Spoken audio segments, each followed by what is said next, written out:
Kristus. Selamat datang di ibadah online GCLPG Ministry. Yuk sama-sama tetap semangat untuk menjalani ibadah online ya. Dan tetap ingat teman-teman, hati yang gembira adalah obat yang manjur. Tetapi semangat yang patah akan mengeringkan tulang. Ayo sama-sama kita siapkan hati yang gembira dan semangat yang menyala untuk memuji dan menyembah nama Tuhan. Selamat beribadah.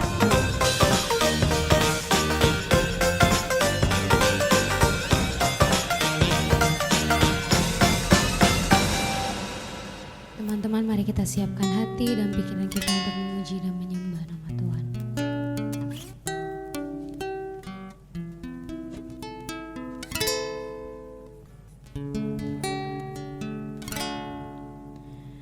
Tiada pernah ku ragukan kasih setiamu ya Tuhan. Setiap waktu dalam hidupku tak pernah kau tinggalkan. Meski langit tanpa suram, awan gelap pun menghadang, hadapi badai, lewati gelombang, tak pernah kau tinggalkan diriku.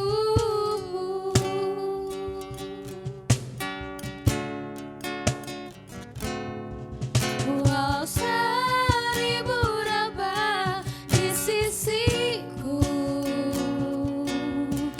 kau tetaplah Allah penolongku. Walau 10.000 rebah di kananku, takkan ku goyah, sebab Yesus sertaku. Kita ulang pujian ini dari awal. Tiada pernah ku ragukan kasih setiamu ya Tuhan. Setiap waktu dalam hidupku tak pernah kau tinggalkan diriku.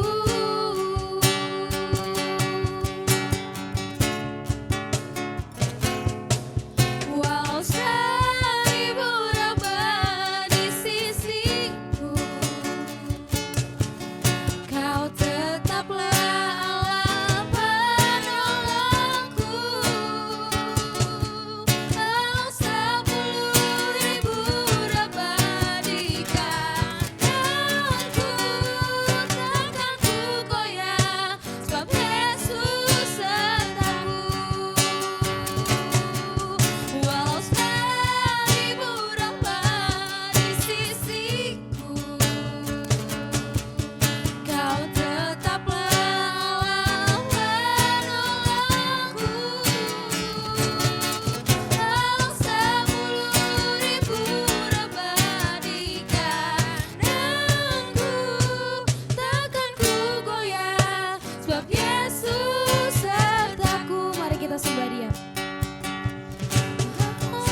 tetaplah Allah penolongku.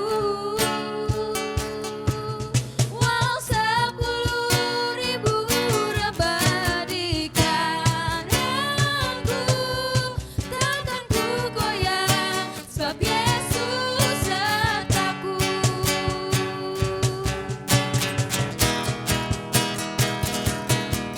Walau 1000 rebah di sisiku, Kau tetaplah Allah penolongku. Walau 10.000 rebah di kananku, ku goyah, sebab Yesus sertaku. Mari kita bersatu dalam doa. Ya Bapa, terima kasih ya Tuhan atas berkat-Mu hari ini ya Bapa. Sekarang kami bisa mengikuti ibadah online ini ya Tuhan. Ya Tuhan, kiranya Engkau hadir dari awal, pertengahan hingga akhir ibadah kami ini ya Tuhan. Kiranya Engkau tutup bungkus ibadah kami ini ya Bapa. Ya Bapa, yang sekarang kami mau ibadah ya Tuhan, kiranya Engkau bimbing kami agar bersungguh-sungguh ya Tuhan. Terima kasih ya Bapak, haleluya, amin. Shalom teman-teman, gimana walaupun di rumah aja kita harus semangat ya. Sekarang kita mau memuji dan menyembah nama Tuhan lebih lagi. Ayo kita harus semangat ya.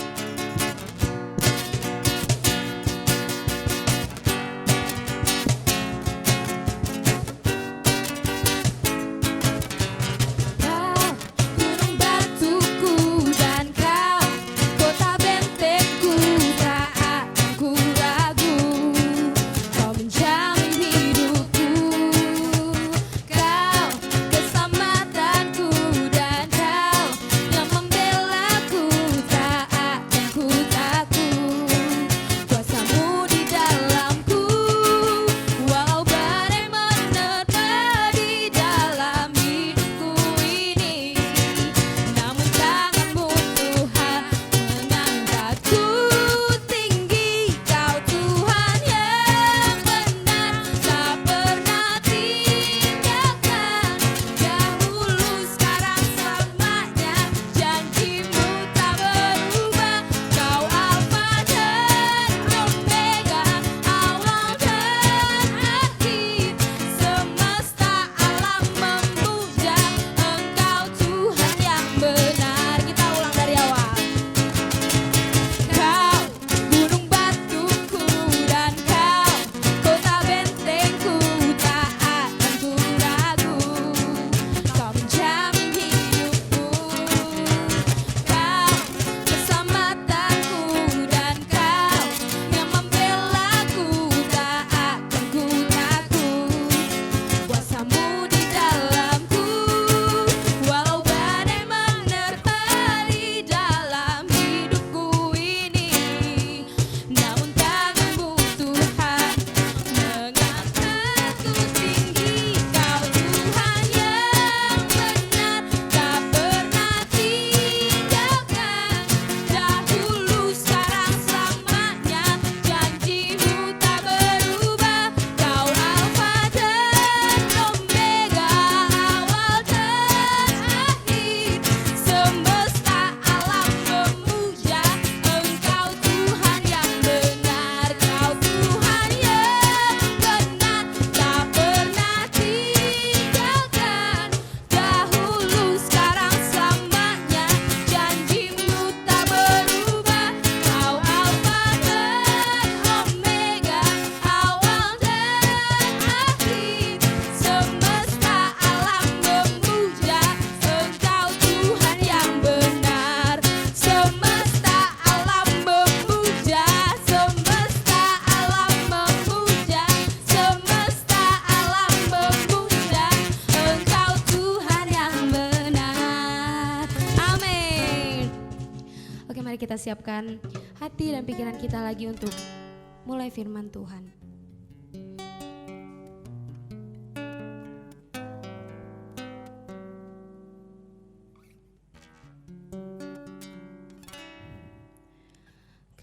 Kemanakah aku dapat pergi menjauhi rohmu suci, Kau sahabat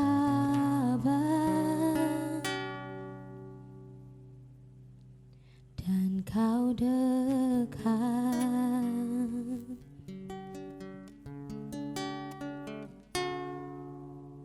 Bahkan seluruh pengabdianku tak bisa membalas kesetiaanmu. Sungguh mulia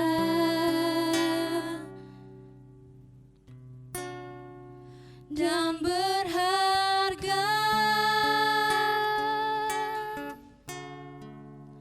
sungguh besar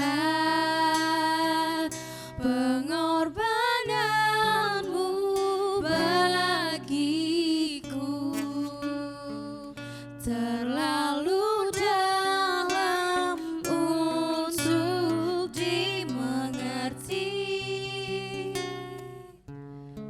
Sungguh besar,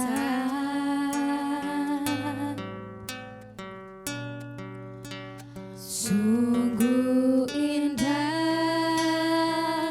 yang Kau pikirkan tentangku, tak terselami bagiku. Sungguh indah. Kita mulai dari awal.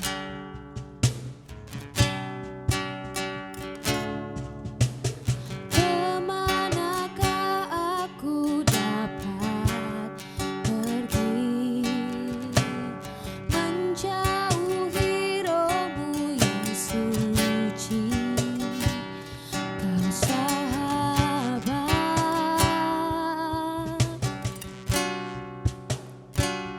dan Kau dekat.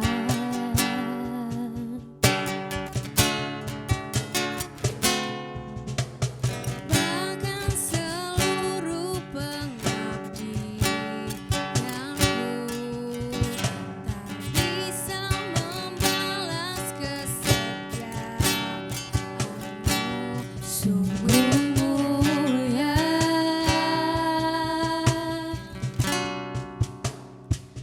dan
Shalom teman-teman, puji Tuhan. Pada kesempatan kali ini kita ketemu lagi dan saya percaya bahwa teman-teman semua generasi milenial di GBI LPG ataupun di Lewi dan siapapun yang menyaksikan program ini, saya percaya bahwa kalian semua ada dalam situasi yang baik-baik saja. Dan kalaupun ada yang tidak dalam kondisi yang tidak baik, kami percaya bahwa saat ini firman Tuhan yang nanti akan diteguhkan, yang nanti akan disampaikan, itu akan menguatkan. Mari kita berdoa. Tuhan, terima kasih Tuhan buat kesempatan kali ini. Kau adalah Allah yang luar biasa yang tidak pernah berubah, dan Kau adalah sumber kebaikan. Tuhan, biar saat ini hamba-Mu berikan pengurapan yang khusus Tuhan untuk menyatakan isi hati-Mu, khususnya untuk generasi milenial, untuk generasi Yeremia. Dan kami percaya Kau akan bangkitkan generasi ini sebagai generasi yang kuat di dalam firman. Kami tahu Tuhan bahwa hari-hari ini adalah hari-hari yang tidak baik. Tapi kami percaya Bapa bahwa Engkau tetap menjagai setiap anak-anak-Mu Tuhan yang ada kehidupannya di dalam Engkau. Dan kami tahu segala sesuatunya itu Engkau akan mendatangkan kebaikan bagi setiap daripada anak-anak muda-Mu yang mengasihi Engkau. Di dalam nama Yesus Kristus kami menyatakan permohonan ini. Amin. Teman-teman, dalam kondisi sekarang ini kita percaya bahwa situasi yang tidak baik itu adalah situasi yang Tuhan izinkan untuk dijadikan, untuk membalikan suatu keadaan yang tidak baik menjadi suatu keadaan yang baik. Kita mau belajar hari ini bahwa salah satu tanda kedatangan Kristus yang kedua kali adalah akan dibangkitkannya suatu generasi yang cinta Tuhan. Tetapi saya lebih percaya bukan hanya dibangkitkan, karena ini adalah generasi baru. Ini adalah generasi yang dilahirkan. Suatu generasi yang hidupnya menyenangkan hati Tuhan, yang benci terhadap dosa, dan otomatis mereka semua hidup di dalam kekudusannya. Generasi Yeremia. Kenapa Gembala Sidang kita mengambil analogika bahwa akan ada satu generasi dan yang dipakai adalah Yeremia? Ini bukan merupakan satu hal tanpa makna. Kita mau belajar siapakah itu Yeremia? Dan saya percaya ini akan memberkati. Kita akan belajar bahwa tidak hanya Yeremia sebagai seorang nabi, atau tidak hanya Yeremia sebagai penulis kitab daripada Yeremia dipilih Tuhan menjadi nabi pada saat usia muda. Itu terjadi begitu saja tanpa adanya satu proses. Kita mau belajar dari kejadian ini dari 3 orang yang sebetulnya berpengaruh di dalam kehidupan Yeremia sehingga Tuhan pilih dia sebagai nabi. Kita mau belajar dari 2 Raja-Raja 22, di mana di sini dikisahkan mengenai kisah daripada Raja Yehuda yang hidup di masa Yeremia. Kita akan bahas 3 orang di sini. Pertama adalah Yeremia itu sendiri, kedua adalah Raja Yosia, ketiga adalah Hilkia, di mana Hilkia ini adalah imam agung, ayah daripada Nabi Yeremia itu sendiri. Teman-teman, kita tahu bahwa bangsa Israel pada awalnya, pada saat bangsa ini menghendaki bangsa ini dipimpin oleh seorang raja, pada awalnya semuanya itu berjalan menurut kehendak Tuhan. Bahkan ada kebiasaan yang diperintahkan oleh Musa dan Yosua bahwa setiap waktu di saat-saat tertentu Taurat Tuhan itu ditulis, diulang untuk ditulis, kemudian dibacakan di hadapan seluruh rakyat Israel. Itulah yang membuat pada masa-masa tertentu bangsa Israel terjaga kehidupannya menurut firman Tuhan. Kita mau belajar dari 2 Raja-Raja 22 ayat 1 sampai dengan 2, di mana di sini dikisahkan ada seorang raja muda. Yosia berumur 8 tahun pada waktu ia menjadi raja, dan 31 tahun lamanya ia memerintah Yerusalem. Nama ibunya ialah Yedida binti Adaya dari Boskat.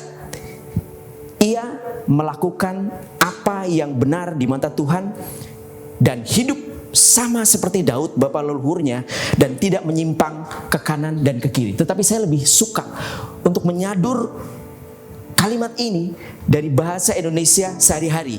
2 Raja-Raja 22 ayat 2. Yosia melakukan yang menyenangkan hati Tuhan. Ia mengikuti teladan Raja Daud leluhurnya dan mentaati seluruh hukum Allah dengan sepenuhnya. Teman-teman, di sini ada dua orang. Yosia dan Yeremia itu hidup di dalam satu masa. Kita akan mundur sedikit. Bangsa Israel pada mulanya mereka dibiasakan oleh raja-raja yang dipilih untuk mendengarkan firman Tuhan pada saat-saat tertentu. Tetapi begitu penyimpangan-penyimpangan yang terjadi dari ketentuan dan ketetapan Tuhan, bangsa ini lupa untuk membiasakan adat istiadat, menulis kitab Taurat setiap masa, dan kemudian memperkatakan firman Tuhan. Akhirnya yang terjadi adalah cukup banyak raja-raja yang dipilih, terkhususnya adalah Raja Yehuda. Mereka hidupnya tidak menyimpang, mereka hidupnya menyimpang dari ketetapan firman Tuhan. Dan yang pasti, di situ terjadi pelanggaran dari cara hidup bangsa Israel. Apa yang terjadi? Ada masa di saat raja itu hidup sepenuh menurut perintah Tuhan, bangsa ini diberkati. Tetapi ada banyak raja-raja yang dipilih oleh firman, yang dipilih oleh Tuhan sendiri. Kemudian mereka lupa, menyimpang, menyembah berhala. Apa yang dilakukan? Kita mau belajar. Sebelum dari Raja Yosia dipilih, ada salah satu orang raja yang luar biasa hidupnya menyakiti hati Tuhan. Kita tahu bahwa sebelum Yosia dipilih sebagai seorang raja, raja sebelumnya yaitu Manasye itu berbuat jahat terhadap Tuhan. Dan akibat daripada itu semua, penyembahan terhadap dewa-dewa kejijikan bangsa Israel itu terjadi begitu rupa, bahkan sampai di dalam bait Allah sendiri, tiang-tiang penyembahan berhala, tempat-tempat di mana yang dikhususkan untuk Tuhan itu dijadikan tempat penyembahan berhala. Sungguh luar biasa menyakiti hati Tuhan. Dan ada satu orang raja yang sebetulnya raja ini masih sangat muda, 8 tahun. Bisa kita bayangkan, mungkin seumur anak sekolah minggu. 8 tahun Yosia itu diangkat menjadi suatu raja oleh bangsa Israel. Tetapi hidupnya berkenan di hadapan Tuhan. Teman-teman, bukan berhenti hanya di situ saja. Kenapa sampai Yosia hidupnya bisa berkenan di hadapan Tuhan? Karena dia menjaga. Tua-tua bangsa Israel menjaga kehidupan daripada Yosia ini sebagai seorang raja yang hidupnya berkenan dengan menjaga dia di dalam kehidupan bersama-sama dengan para imam di Anatot. Dan kita tahu bahwa hidup daripada Raja Yosia ini dari usia 8 tahun sampai dengan usia ke-16, yaitu tahun ke-8 di mana saat dia memerintah, dia melakukan apa yang berkenan di hadapan Tuhan. Kita mau belajar. Ya, apa yang dilakukan oleh Yosia sehingga hidupnya berkenan di hadapan Tuhan? Ada 3 hal yang dilakukan oleh Yosia. Pertama adalah dia melakukan pembersihan terhadap penyembahan-penyembahan berhala di seluruh Yerusalem. Dan dia juga membersihkan bukan hanya di Yerusalem, tetapi dia membersihkan juga penyembahan-penyembahan berhala di kerajaan Israel, kerajaan utara tetangganya.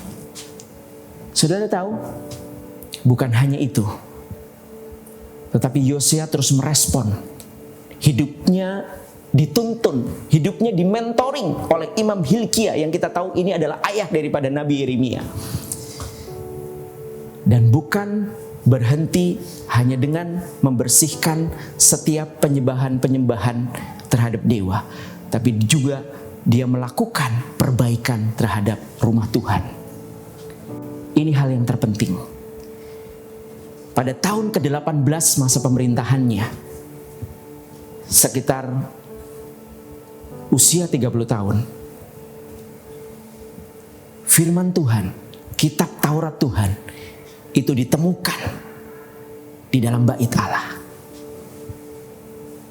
Satu hal yang kita mau belajar, Pada saat ada seorang raja yang masih sangat muda, masih sangat belia. Dia begitu cinta terhadap kebenaran firman Tuhan dan dia terus mau belajar. Tuhan memberikan dirinya untuk ditemukan. Kita pernah baca di Markus 7. Carilah, maka engkau akan menemukan. Mintalah, maka engkau akan menerima. Ketoklah,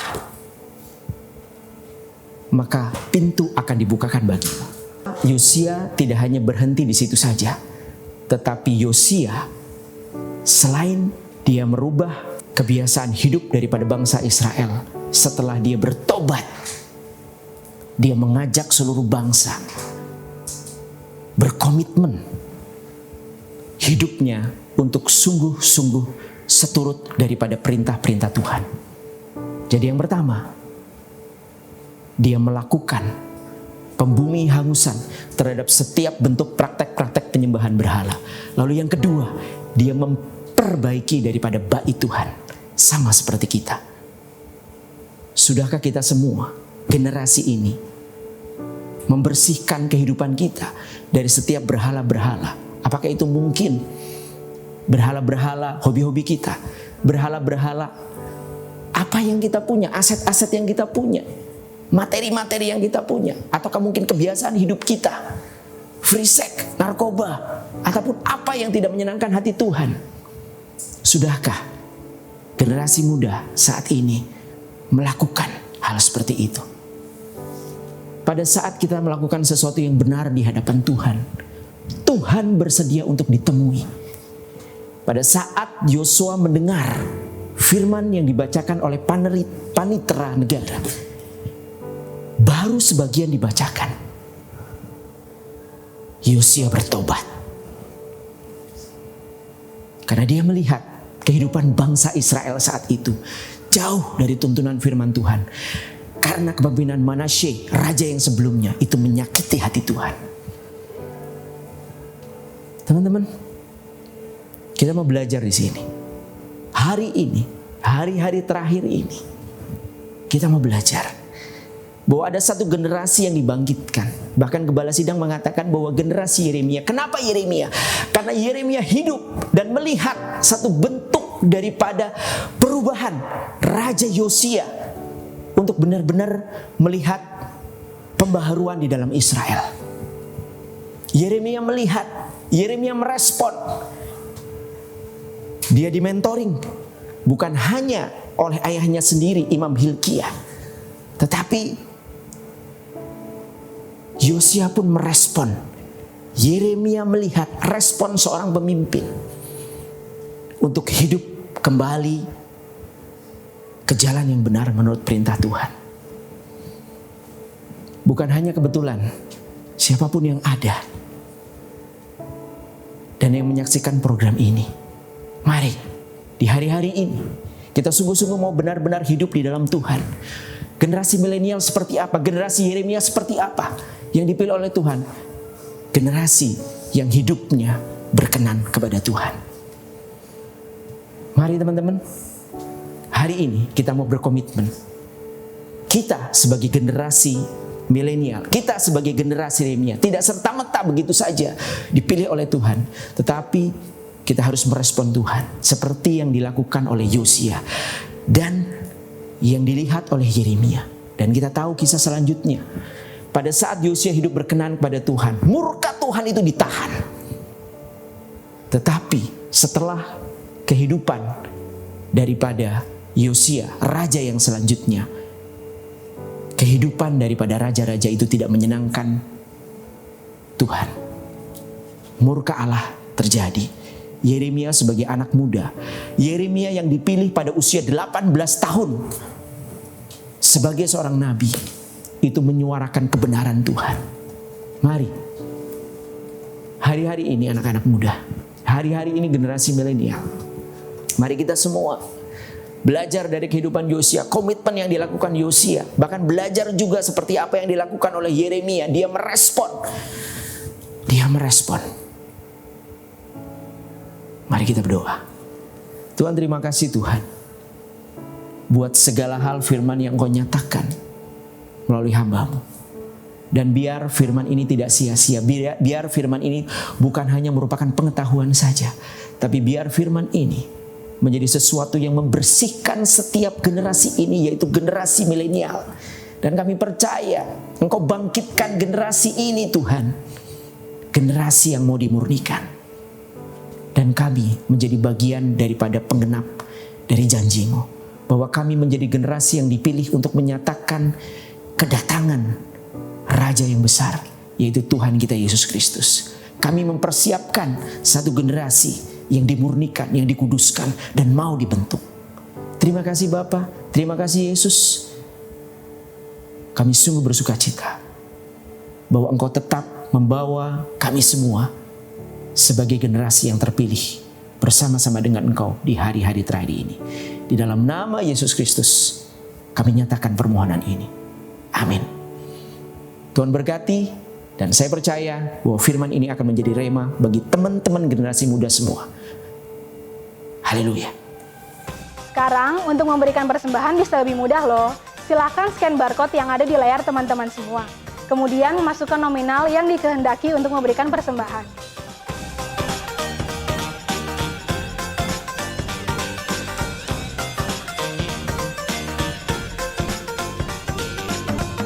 Terima kasih sudah mengikuti ibadah hari ini. Jangan lupa untuk tetap stay safe dan stay home. Saya Angel pamit undur diri. Sampai jumpa. Tuhan Yesus memberkati.